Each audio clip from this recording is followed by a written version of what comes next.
Estamos aqui em mais Missiologando. Que prazer ter você que está nos assistindo. E hoje com convidados muito especiais, amigos, queridos, pessoas que têm uma larga experiência missionária.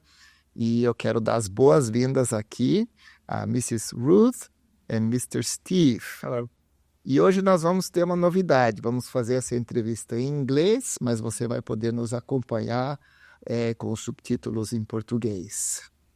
So, hello, Ruth and Steve. Hello. So nice to have you here with us at the seminary. And yeah, my first question would be, how long is your mission story? Go ahead, Ruth. I don't know. Ladies first. You mean how long? You mean how long have we been doing missions? Yes. Okay, a long time. We've been married 39 years, and we both started on a missionary journey before we got married. So over 40 years. Over 40 years. Where it began in your life? Okay. So I was a single missionary, and I served overseas with the IMB as a journeyman in Japan. And I served in Kitakyushu, Japan, in a school. Started out teaching English, so still love that profession. Yeah, and so still doing that. How was this experience in Japan? Japan, we know as a very rich country, a country where missionary work is now, I don't know, about 120, 30 years probably, or more, maybe more. And how is it for a missionary to work there? The actual work, ministry work, is very slow, and it's very, it's for a lot of missionaries that live there, it's very painful because you want to see more happen than you might potentially see there. But the people are warm, sweet, friendly, open. When I lived there, I had several Bible studies a week. And so, and I had regular attenders that came that were seeking the Lord.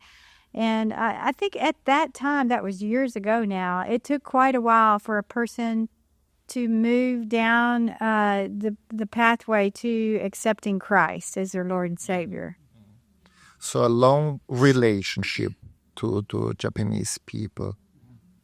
Did you learn Japanese? Is that the language? Well, I studied, but yes, I would say a lower proficiency in Japanese.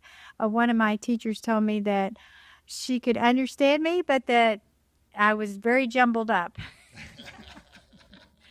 So that was my first experience with, because I was monolingual. Yeah. I spoke only English. So it was my first experience to live internationally and my first experience to learn another language. And so it was really an interesting thing, but I had a real passion to do it.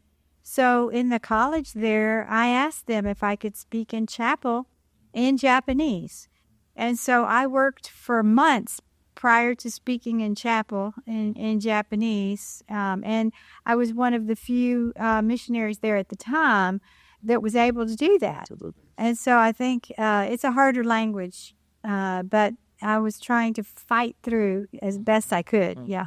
How long did you stay there? 2 years. 2 years. Very so short. It's a short. Oh, very short. Period of time for a difficult language. Yes, yeah, very short, yeah. And I was working, so my language learning time was very limited. Yeah. Not 10 hours. Not full time, no. We will speak later about this. Yeah, okay. So maybe you learned something there. I learned a lot there, yeah. So, yeah, it's hard to evangelize and share who Jesus Christ is without the ability to communicate. You have to communicate. You have to be able to speak and make that understood. Mm-hmm. Yeah. And you, Steve, also had an experience as a single missionary. Yeah, my story is a little different because I came to Christ when I was in my freshman year in college, And so really great discipleship from the local church. And then the Lord called me into ministry. I have an accounting degree, so I was in business, called me in. And so what happened is maybe 6 months after I was called into full-time vocational work, we had two people about to go to Japan, ironically, had never been there, but they spoke in the church. And when they finished, during the invitation time, I just felt a really strong, like a, not audible, but a voice saying, this is what I want you to do. So it's one of those grace events where from that day, I just thought, this is what he wants me to do. So I basically decided as a 19-year-old, I wasn't dating any girls that didn't have the same vision, and then finished my accounting degree and then went to school and just never looked back. I have a question, Steve. Is it possible that God uses an accountant in mission? Well, yeah, that it does. As actually, when I was in university, and I had come to this point, and I had friends, and they were taking this general degree, okay? And so they were talking about making puppets for their final, and I just got out of an advanced accounting 2 test with like a 15-column worksheet that had taken 2 hours nonstop to finish, and I thought, should I be doing this? And I actually, thought, well, God, what do you want me to do? And I really believed that God wanted me to finish the accounting degree. So the great thing about that, I was sharing today, is that God used that because when we were later in Argentina, I was chairman of the finance and was on the seminary board there in Buenos Aires. And then when we went to Asia, then we had a business, and so we started a travel agency while we were in India, and then coming back and starting a nonprofit. That degree has been helped a lot. Had been extremely helpful. Yeah. What were you doing today? No, I just spent the last day doing reviewing all of our books for 2024 and talking to our bookkeeper and saying, what about this? What about this? Yeah. So it's so important for young people that are thinking about their future, and maybe they hear the calling of the Lord for a full-time ministry, to know for God everything is possible. He uses a lawyer, an accountant, a teacher. I was sharing at lunch today that one of my best friends was a manager over East Asia for a technology company in the States that got bought out by Cisco, the big company. Yes. And he was in charge of all of East Asia, and would go in and interview and hire managers. And this person was extremely evangelistic. Yeah. So when he went to East Asia, he was always looking, or the Middle East or wherever he went, he was always looking and praying for people to share with. And he's probably one of the most evangelistic people I know, and yet no one ever thought poorly about him because he was the boss. Yeah. And then you met at the seminary? Yeah. How was it? It was sweet. As single missionary, we have a lot here in our audience. What are the advices you give to them? Oh, yeah. Be careful when they invite you to coffee. Yeah. Okay. Yes, that was the first date. He invited me to coffee, and then I found out later he didn't like coffee. But I thought that was a good start. Good start, okay. But no, I just think if you stay close to God and you just listen to his voice, you'll know when the right person comes along. That's right. And if the right person doesn't come? Then you still go. My preparations were all headed to the field. I didn't plan to marry. I actually came home from Japan. I was re-entering school to study a little bit more and then to head back out.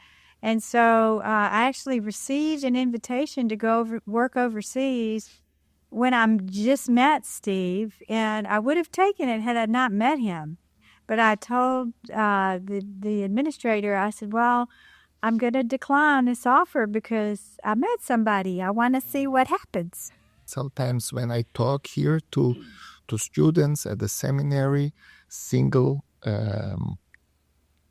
girls that have a clear calling from God, but they say, I'm going only to the mission field when I'm married. What do you think about this? You know, I had such an incredible experience as a single. And at the end of my experience, I was a little bit stubborn. And I remember I said, yeah, God touched my heart to do this as a career, you know, to go overseas and be a full-time missionary. And I closed my Bible. I can remember I closed my Bible and I didn't open it for like 3 months. Yeah. But nobody knew. But I rebelled against the idea of going alone. At the end of that period, I went and spent a weekend with some friends that served on the field. And all weekend they talked about what God was teaching them in the Bible and what they were learning. And I kept thinking, I just miss God. I just miss fellowship with Him. I just miss reading His Word. So I remember thinking, it doesn't matter if I'm with someone or not. You're who I need. And so I recommitted there to go with, at that time I was still single. So I said, okay, God, it doesn't matter. I'm ready to go. And so I just think that God has to give you grace, and that grace will come. And whether you go as a single or whether you go as married, you have pockets of loneliness, because I've been both as a single and married, and you have times when you're very, very lonely. And so what will you do to cope with the loneliness? That's the question God puts to us. Will you sacrifice that? Give that to me. And then He fills it up. He fills it up with other people, with other activities. He fills it up. So I can say to single women, go. Yeah. And both married women and single women, they have challenges, different challenges. Absolutely. They have challenges. Absolutely. If you're on the mission field and there is a spiritual warfare and a battle going on, you will have a challenge. Then, Steve, you met this wonderful I did. Single woman. Yeah. But mine was an interesting story, too, because, you know, I think some of the best advice I've ever gotten in the world, Ruth gets tired of me saying this to people, was I had gotten to seminary and I wanted to be in a church. So I had heard about this preacher that was preaching that my pastor knew. And so I went to hear him and all, and he was about 72 years old. And so afterwards I went up to him and I said, so I'm 21 years old. I'd graduated accounting early in 3.5 years. And I said, I want to be in the church. What do I do? And his response was, he said, well, here's what you do.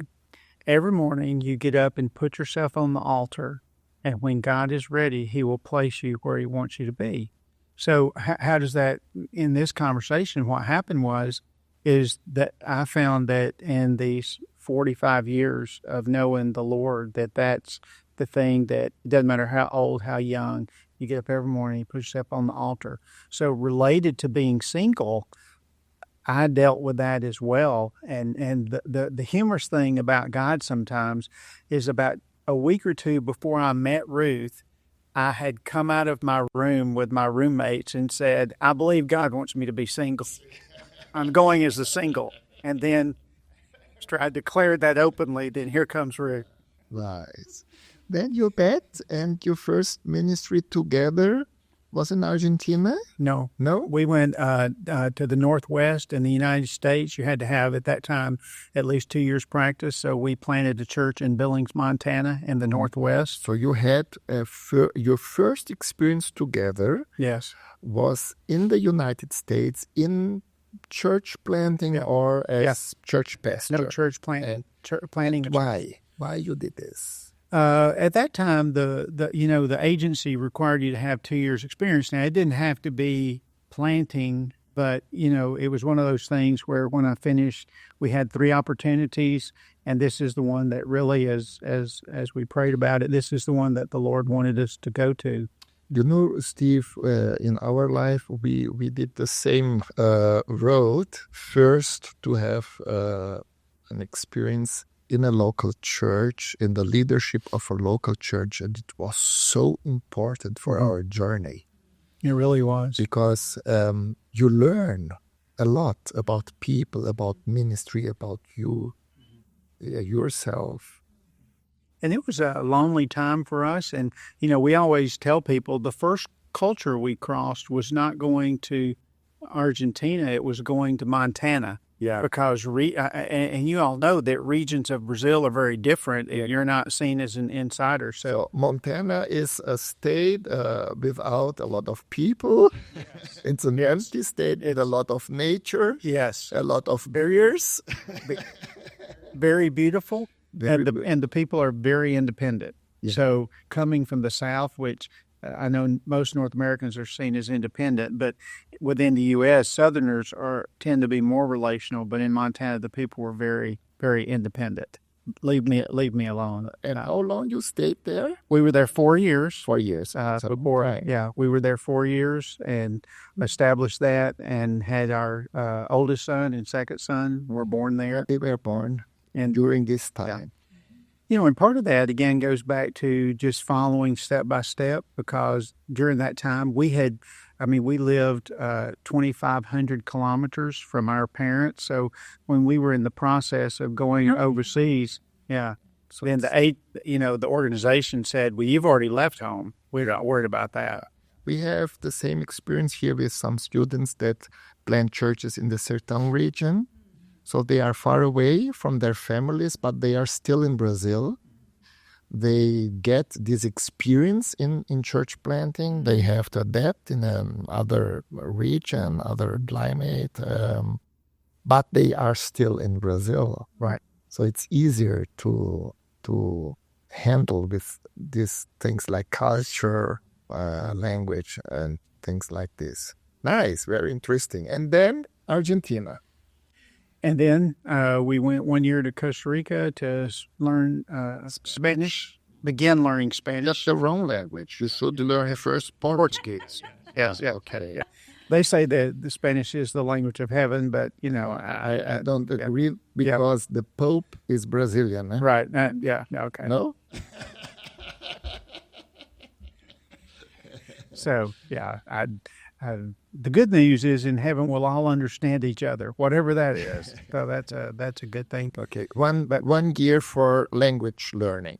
Yeah. Well, actually, this is really important with what we do.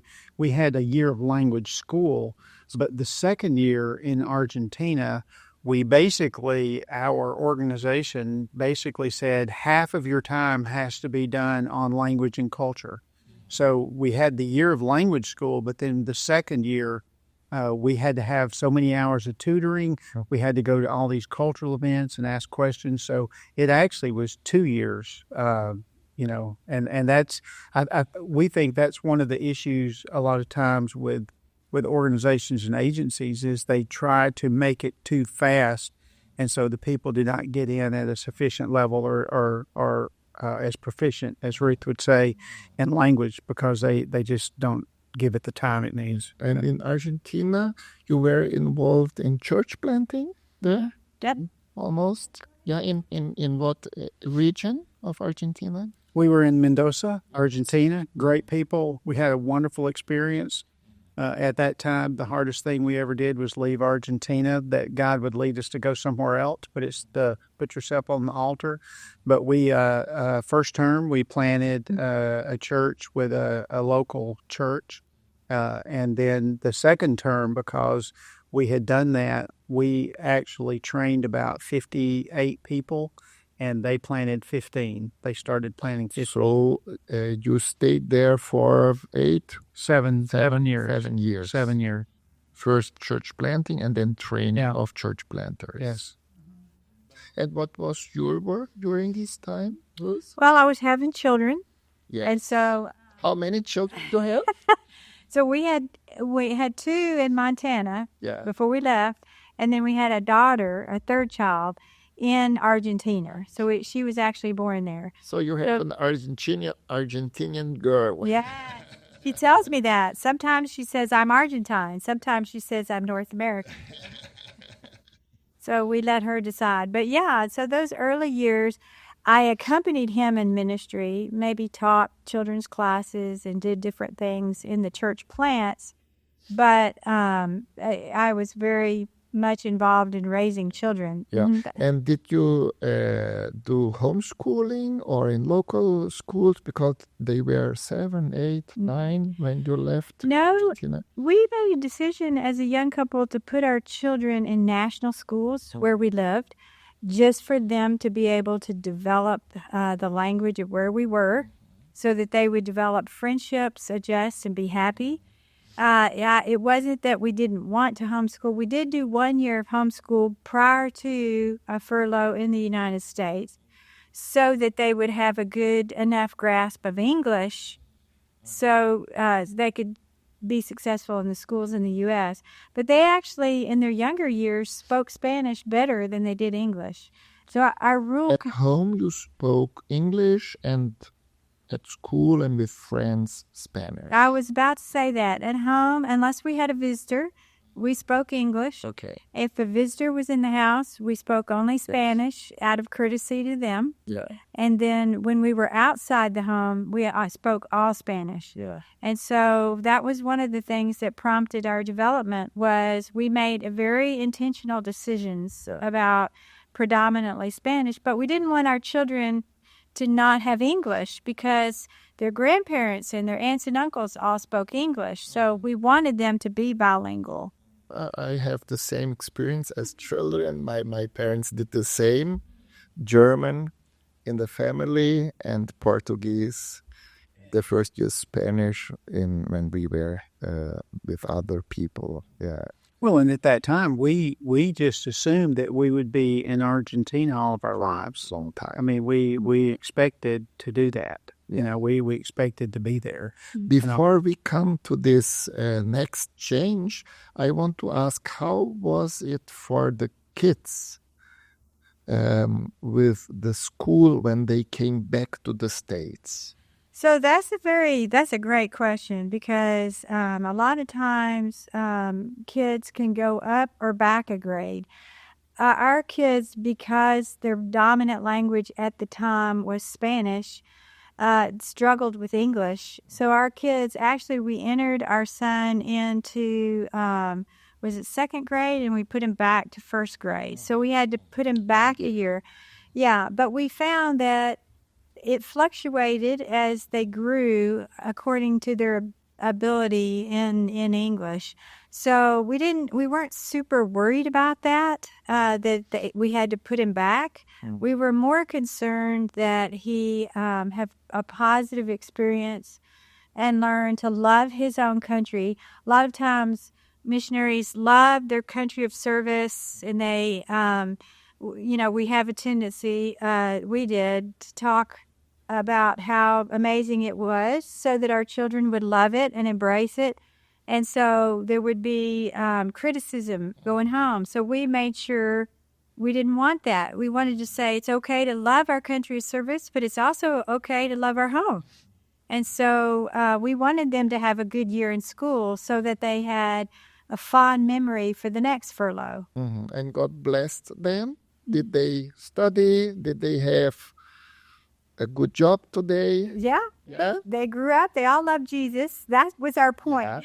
Yeah. Because a lot of parents, they are afraid what will happen with our kids. Yeah. But our kids, the two things that we wanted was, one, first of all, was for them to truly love Jesus. And the second thing was that we wanted them to truly find a mate that loved Jesus. And so in all of the work that we did, we never obligated them to be a part of it, especially when they were older, but invited them to be a part of it. So we would say when they got older, not when they were young, Dad and I are going to a meeting at church. Would you like to go? And most of the time they wanted to go. They wanted to be a part. But sometimes they had something they wanted to do. So we allowed that. We allowed them some freedom. Nice. So missionary kids, they pay a price, but they get so much from this experience for their lives. I'm a missionary kid, so I can speak about this. Yeah, nice. And then after Argentina? Yeah. Well, that was one of the things we were going to say. I mean, there's so much to say. What you're talking about mission, kids, yeah, and all is, so our daughter's back in first grade before we're going to South Asia. And basically her teacher calls Ruth one day and says, Angela's such a sweet kid, but, I'm afraid she has a problem with fabricating stories, And Ruth said, what are you talking about? She says, well, we asked about a vacation and she's talking about crossing the Andes Mountains and she's going into this detail about all the curves and everything. And I'm just a little concerned about her. And Ruth said, oh, no, we did that every year. So you get all these experiences. So we're in Argentina, 1996. I went to First Baptist Church, Mendoza, Argentina. And when I got there, there was a man there named Federico Bertuzzi who was there to do a missions conference at First Baptist Church. And so as a North American, I think that was, we had always seen it was sending, but that was the first time I had been exposed to the fact that, God was calling the Argentines to go out to the nations and everything. And so with the other couple there that we were partners, and they had been there, they grew up in Uruguay and Mexico. So we basically started really promoting and mobilizing for Argentines to go to the nations. And so, and God had given us some good, position with the churches there.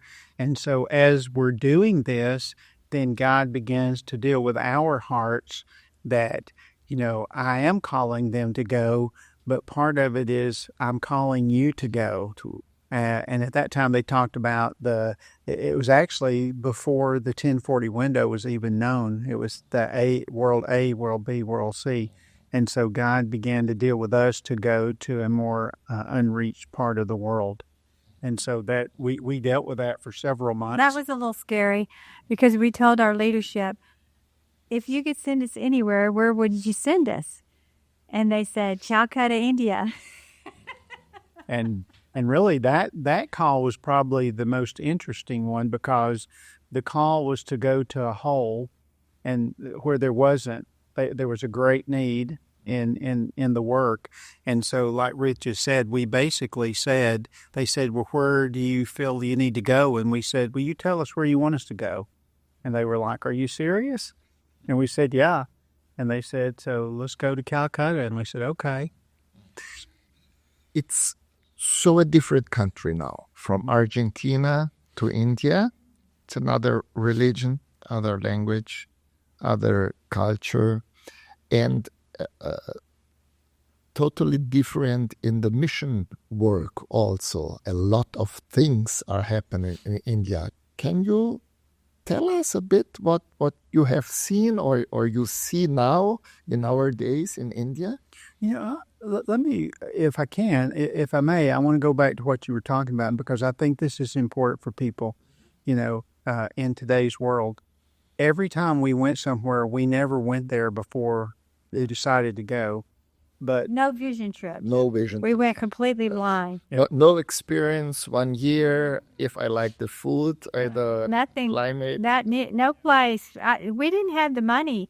I think there's a misnomer there, I didn't know that American missionaries don't have the money for things like this. But an interesting thing happened. So there's this guy from India that comes to Buenos Aires. And there he tells all these stories about cobras and all this stuff going on. And, it's amazing, which it wasn't his intention, and he was part of more of a movement. But while we were transitioning, It was a guy named David Watson. Yeah. And so Indian guy? No, a U.S. guy that had been there. Okay. Yeah. He worked there for Yeah. years. Yeah. You might want to edit that out. But anyway, but anyway, what happened was when we were transitioning and in the States before we went there, the enemy took that grain and he really began to torment me. And what happened was I didn't have a fear, we're talking about parenting. I didn't have a fear for Ruth and me, but I had this unnatural fear for my children. And so this went on for several months. And then I finally just came to the point where, I just said, God, I don't trust you with my children. That's why I'm struggling. I trust you with us, and we're willing if you take us, but I'm not trusting you with our children. And when I was able to confess that, then it was amazing. It all went away. It's so, yeah, it's wonderful to hear this, because I always say the life of a missionary is a journey with God. And during this journey, God uses us. But what we learn from God and about us, yes, it's so precious for us. Yeah. And our fears. And the amazing thing is when we went from Argentina to Asia, actually the Lord dealt with our oldest son who was 9, and he felt like he had a call to go with us. So after all that struggle before we went there, the ironic thing was the only time our children were ever angry with us is when we left India to go back to the U.S. So all of them moved to India with you. Yeah. And they were so upset when we left. They were like, why did you bring us back here to the U.S.? Re-entry. But I used to tell our children, often, not every day, but often, we get to live what everybody else reads about in a book. We get to see it. We get to experience it. We get to see God working in places that other people hear about, but we're there. And so the missionary life was really, for our children, a privilege. We wanted it to feel like a privilege for them. And so we talked about how lucky we were that God called us and how amazing it was. Yeah, the life. Ruth, tell us one amazing story of something you lived in India. Oh, wow. There's so many stories. Well, there's a couple of funny stories. You want to hear those? We want a lot. So we used to do medical clinics out in the villages. And so we had, at that time, we had church planners that would accompany us, and they would go with us. And we were more a support to them than they were to us. So as Steve described earlier, so you would go in and do a pre-evangelism thing, which was medical for us, a medical trip. And then they would come in and show the Jesus film, and then a Bible study. They would start a Bible study. And from that, you would have a little pocket there of believers. And eventually that would expand into a church plan. But we went to this one village, and when we first got there, it was way out. So we had to drive in a car for a ways. We had to use several different types of transportation sometimes. Sometimes we had to go in boats. Sometimes we were hiking with backpacks, Yes. We got to this village, and I had to use restroom. So I said, this is a problem because they all go to the river, and I don't go to the river. So I asked the church planner, I said, is it possible that there's a restroom? And so there was one house in the village that had an outhouse. So he went to the house and he asked the woman, would you mind if she borrowed your restroom? Of course, she was very gracious, very sweet. She said, go ahead. So when I finished and came out, she said, will you have tea in my house? She had done a favor for me, so I could not say no. So I said, yes, I would love tea. So I went in. There were 2 rooms, the kitchen and the bedroom. That was it. She had no furniture except a table in the kitchen to put things on, and then the bed. So because she didn't have any chairs, she sat me in the middle of the bed. And slowly but surely, the room filled up with all the people from the village. And then one of the villagers blurted out, "Why did you come here?" And I said, "Well, I came here to tell you about someone." And they said, "Well, who have you come to tell us about?" And I said, "I've come to tell you about a man named Jesus." So sitting in that room, I got to share the gospel with that whole village. Just because I had to go to the bathroom. Yeah, it's wonderful. Yeah, and so there's so many stories like that coming out of India where we had opportunities to share the gospel and then see what God, because there was a great movement happening, and see how God used that. So the difference between India for us and Argentina and Japan was we saw when the Spirit is moving, great things, amazing things happen, which in our other ministries we saw things happen, but not to that extent. Yeah, and so India was truly amazing. And it's good to be where the Lord is working. It's fun. And in missions, it's because you go where God is calling you, but it is amazing to see when He's doing something. Yeah. Well, and part of it was, I think, in Argentina, too, we were more traditional and in front and speaking, but in India, it was more behind the scenes and working with the nationals and just learning from them and helping where we could, just give some different ideas of how things might be done. And all, but I mean, some phenomenal people. We had 3 principal partners, and they were just phenomenal. They were phenomenal people. And today you are retired, only sitting in your house and resting? Oh, no? Do we look retired? She's right here. Yeah.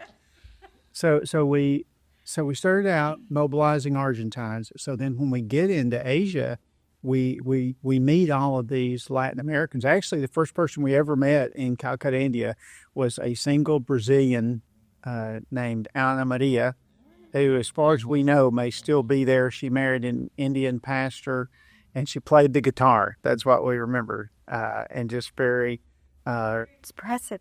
Yeah. Mm-hmm. Yeah. So we have stories about Brazilians too. But Okay. some of the people we met, that they were there, but it was like they didn't know exactly how to proceed with some things. And one of those was learning language and everything. And so we had a lot of talks with them. And actually, from those initial conversations with some of the Latin Americans there, is where God began to put this idea in our heart to do something that would come alongside of Latin Americans that were sending people to the other area of the world. And that's really, it was born out of conversations at our kitchen table with Latin American workers there who were struggling with things. Hospice invited us in.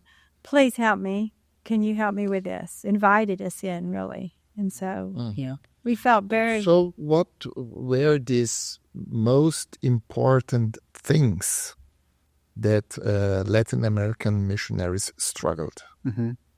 Yeah. I think that I think that part of it was with language and culture, which the Comibom research over the last 20 years says that's part of it. They sometimes didn't have direction from their agencies and leaders, that would let them know what they needed to do at that time. But they were very open, they were very open to learning. They just sometimes didn't have, and that was back in the day. You have to realize 25, 30 years ago, where maybe their leader had never lived on the field, had never learned a language, had never had to cross a culture. So I think that sometimes they felt a little separated there because of that. So we have a lot of strength from Latin American missionaries. A lot. And we have some weaknesses. Could you, from your perspective as foreign missionaries that look to us, could you say what you see as the strength and also the weaknesses from this movement? Latins are incredibly friendly and communal. They have an ability. North Americans were a little bit more reserved as a people, and so it was always fascinating to me see how quickly Latin Americans got entry into homes, into invitations to birthday parties, invitations to graduations, and just different types of. And I remember the first time a Latino got invited to a wedding, I was like, "How did you get a wedding invitation so fast?" Because they're only going to get married once. So Latinos have an incredible warmth that is a huge strength. And a lot of the cultural divide it's not as wide as the North American divide. I think is bigger than the Latino divide. So they understand. There's a lot of things they understand that undergird culturally that we have to consciously learn. And then we have to identify, that's what's happening. And then we have to say, okay, I have to adjust to that. So we saw immediately that Latinos as the messenger for an evangelistic message was very powerful. It changed our lives, really. Yeah, and I think, some of it was just a situation because where we go sometimes is a positive thing and sometimes it's a negative thing. So, one of the biggest blessings of our life is when we left Argentina that the churches there sent us out as their worker. They had a big send-off commissioning, and then they sent 5 pastors to visit us in our second year there, and to show you how this works. So I'm walking in the main market with them, and a couple of them have on the Argentine camiseta, and all. And so we're walking in the market, and this man, one of the owners, comes out and he says, he literally said this, "Oh, you're Argentine. We have nothing against you. Come in," And so you have these entries. Yeah. And so I think, and some of it is always the people, the person themselves. I hate to stereotype, because it's really about the person themselves and that commitment and that fire for the Lord and that passion for the Lord. And those are things that are really key. I think, again, where a lot of times we saw even there people struggling was, okay, what do I do with language learning now? What do I do with, this? So they would get in with the people, but not fully understand sometimes some of the cultural things, and people of course loved them and all, and so very powerful. And I always tell people, part of our problem is we still see each other as North American, Brazilian, Argentine, Guatemalan, and yet God sees us as the body of Christ. So I would have North Americans in our early days with Connection saying, "So are you saying we shouldn't send North Americans? We should just work with Latins?" And I would say, as long as the Spirit of God is calling people out and leading us, it's not a matter of where you came from. It's a matter of obedience to God. And here we have a multicultural team, and it's so amazing how God uses these different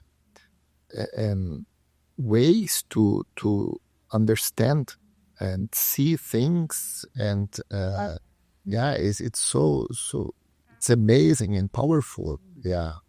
And so you identified these 2 areas, language learning.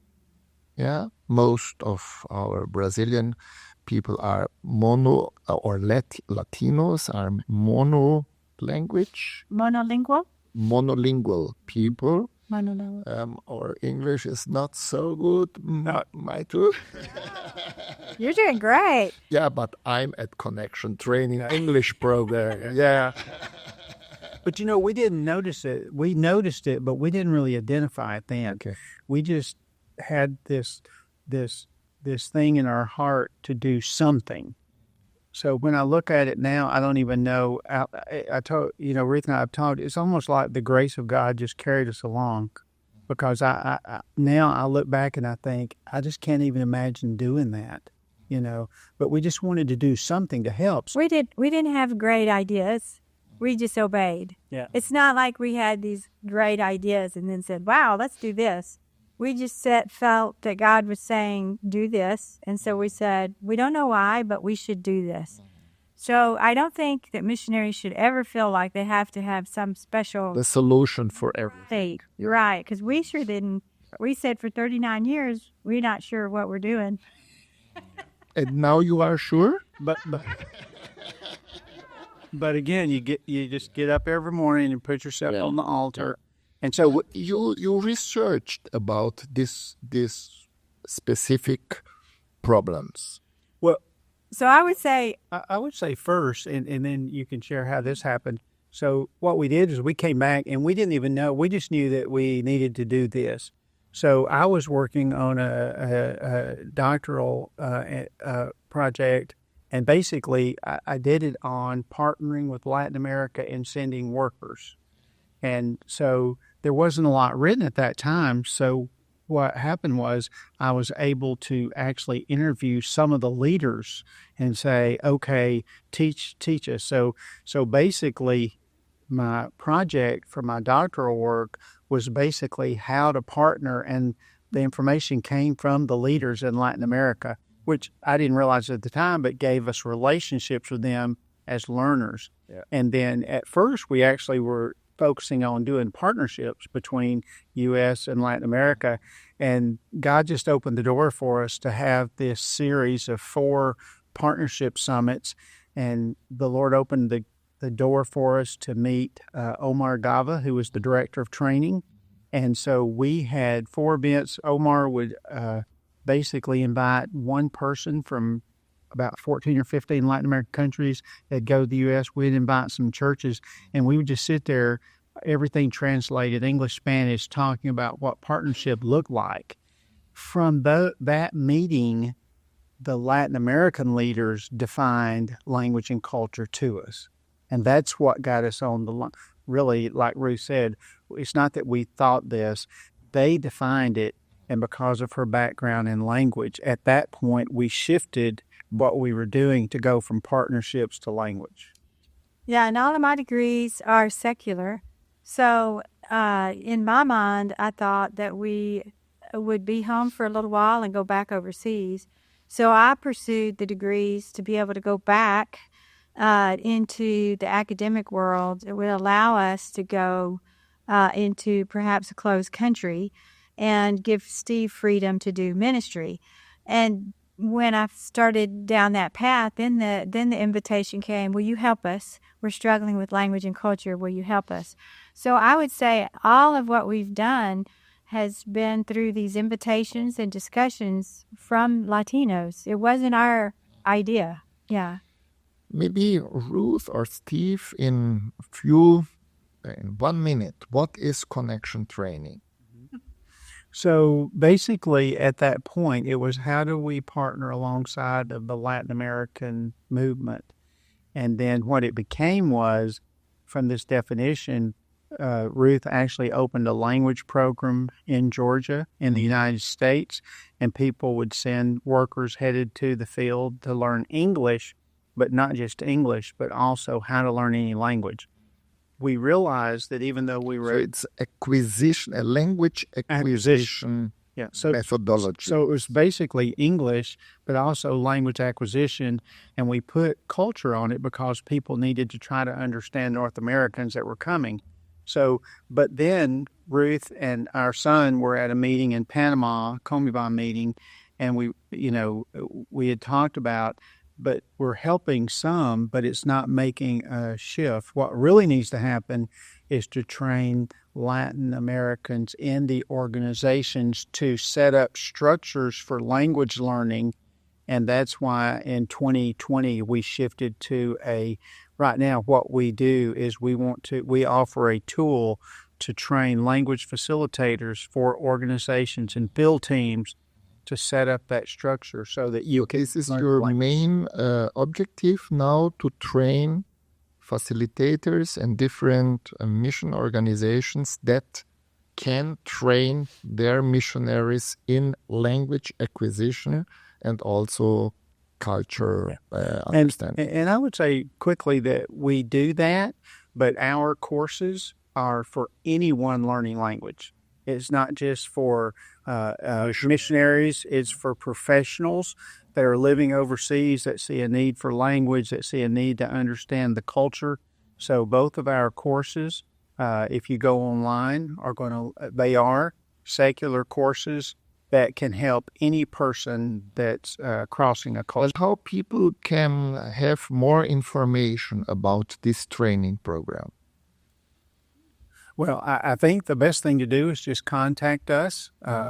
We actually now are in Brazil, and so we have a Brazilian director and the Brazilian assistants.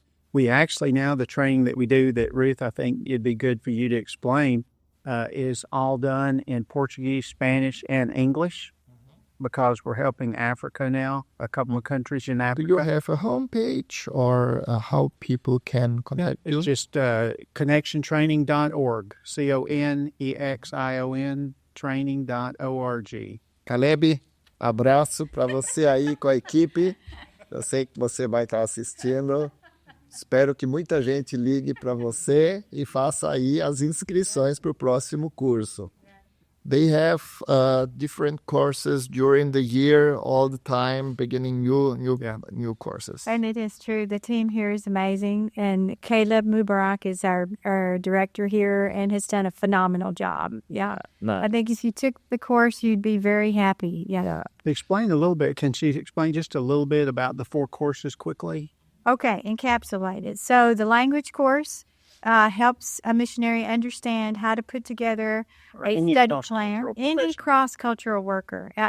The courses are secular, and so the principles are not applicable to only missionaries, but to an individual, a person. But they're designed for transcultural workers. Mm-hmm. Yeah.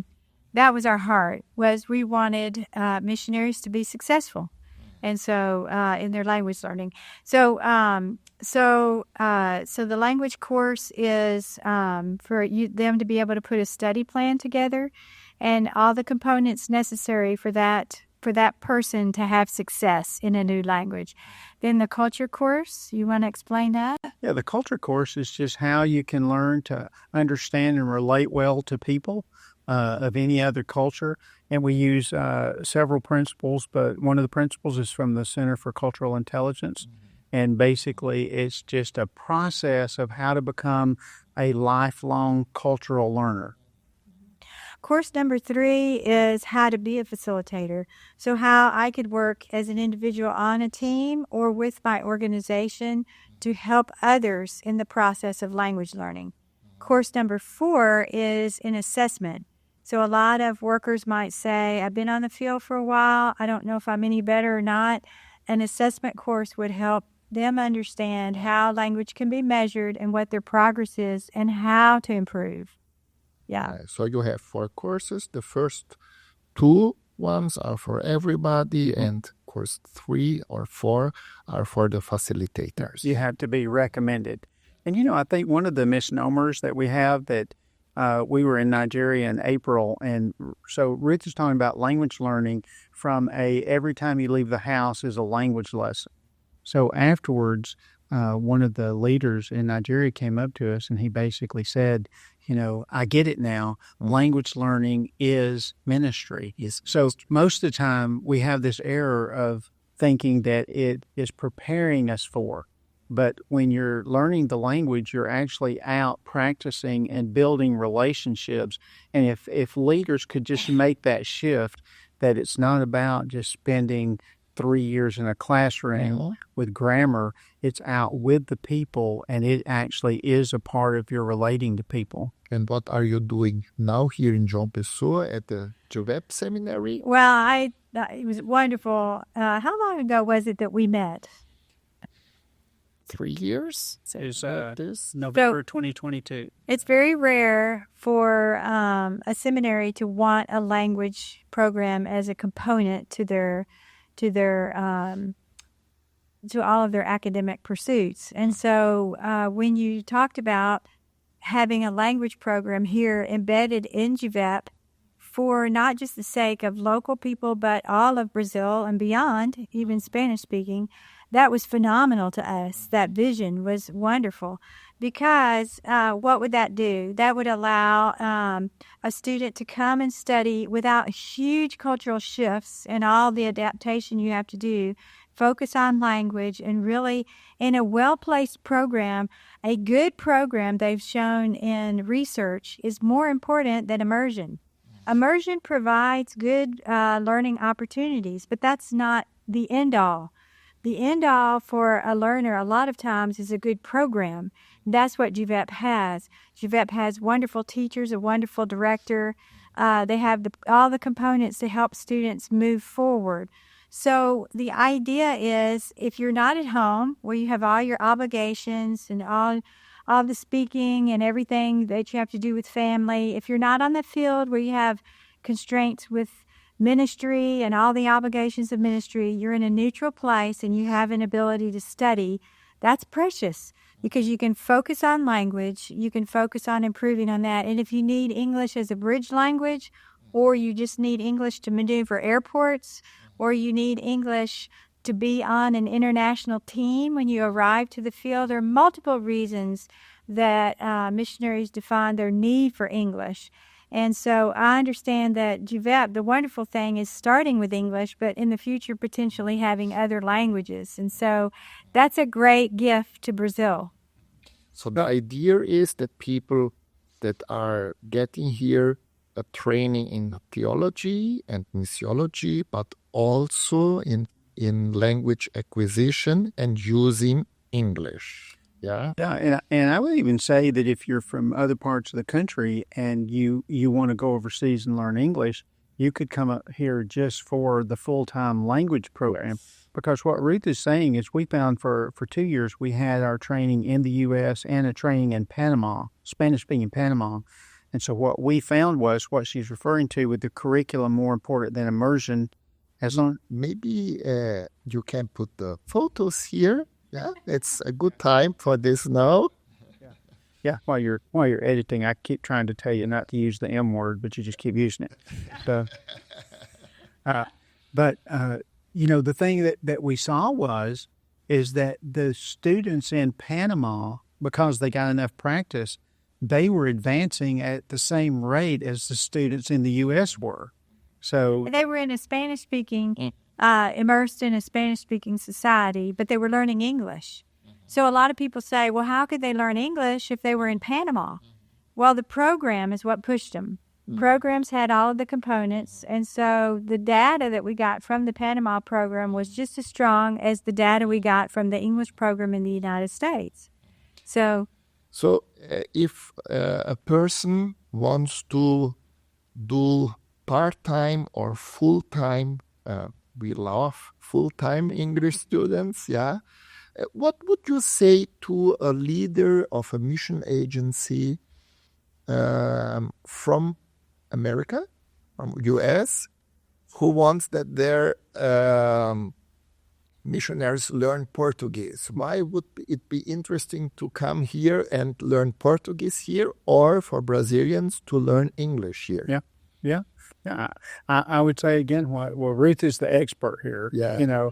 But it's really about the program and not just about immersion. Immersion can be helpful, but the program is probably the greatest thing. Well, let me tell you a story. I was working with 2 leaders out of Africa, and so we were going through the courses, and I just had a course just for them, those 2 leaders, and we got to about the 6th week, and one of the leaders sat back and said, okay, I need to change our policies. I need to allow our workers to have 1 to 2 years of language study so that by the time they finish this period of time, they will be much deeper, much more proficient, and have much more ability to interact with the people. So one of the things that I did was I took on a couple of African students who had been in their with their people group. One was with the, I think it's Mamprusi people learning Mampruli. The other one was learning Konkaba. And the one that was learning Konkaba had been there about 5 years, but really all he could do was words and phrases. So began working with him, facilitating him. Now, this is a young man who's very passionate, very driven, wants to serve and lead people, as a leader in that local group. But took the time to begin studying the language, and over the course of 2 years now, he's actually leading Bible study in the language, praying with people, and recently had, a program where several came to Christ and baptized. So it was good to see. He didn't have a lot of money. So one of the experiments I wanted to demonstrate was a lot of times I hear from people say, I don't have money, I can't do it. He had no money. So it was not about money. It was about focus, a good study plan, and determination. We have here some photos from the training. You are training the teachers. We have so wonderful teachers here, some native speaking English teachers. And the training here is supervised by connection. How is the experience with the teachers here? Oh, you have an amazing team. They work well together, and they each understand, which class they're going to take. They're very focused on making sure that they have the appropriate material for that particular proficiency level. And they were very focused on learning new material and how it functions digitally, how to use things, how to do different projects, how to integrate with the book, different kinds of lessons. So you really have a phenomenal team. So I'm a student of this program. 1 year ago, I never would sit here and make this interview with you. And I'm only a part-time student, not a full-time student. Então, se você que é missionário ou que é líder de uma agência missionária deseja enviar os seus alunos para estudarem inglês e aprenderem um programa de aquisição de línguas, vem aqui para o Seminário Juvep, em parceria com a Connection Training. Nós vamos receber você vai receber um programa bem específico para a sua necessidade, a um custo acessível, com possibilidades de hospedagem, acompanhamento durante todo esse programa. Inscreva-se no nosso canal, se você gostou desse conteúdo, seja parceiro nosso nessa caminhada para aprender mais sobre missões, sobre teologia, sobre treinamento missionário. É muito bom ter vocês aqui.